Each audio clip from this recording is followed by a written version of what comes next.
Hey watch lovers, Brad here from Brent L. Miller, taking a look at the Hamilton Intramatics today.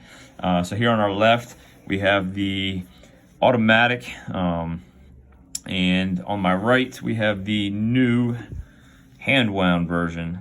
So I thought we'd be a good chance to kind of take a look at some of the differences and just see what we think of both of them. Let's get this out of the way right off the bat. Measurements on these, while the cases are very similar, the crystals obviously are different. If you can see here, we got a raised crystal versus the flat crystal on the automatic in the background. So flat and the raised crystal. Strangely enough, if you can look at the case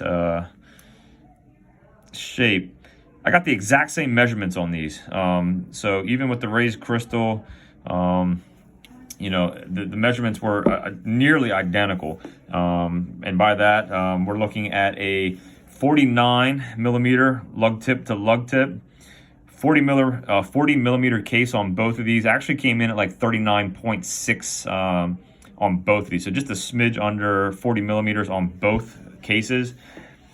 The case thickness on both of these was 14.6. So strangely enough, I expected it to be a little bit larger on the new one with the raised crystal, but it was not exactly the same. And if you look at the bottom here, the case back's flatter than on the automatic. It's got more of a protruding, sticking out case back, and a 20 millimeter lug width on both of these.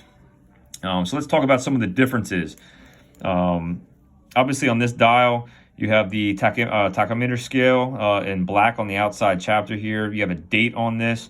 And the actual subdials of the chronograph are larger on the automatic than they are on the new manual.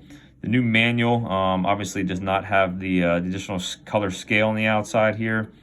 The subdials are slightly smaller. And to me, it actually kind of looks like it's a smaller watch, even though the measurements are exactly the same.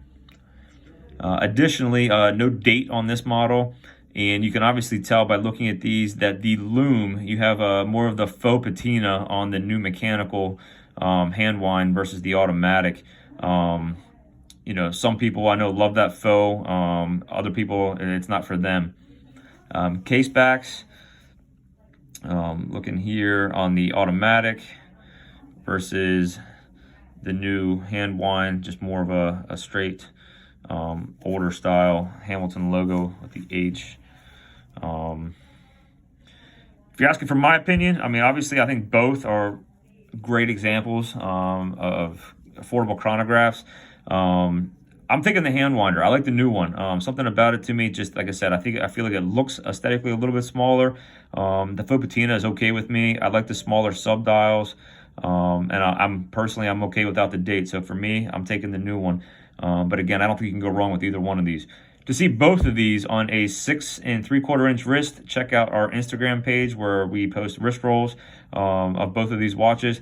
Again, this is Brad from Brent L. Miller. My contact is brad@brentlmiller.com for any inquiries.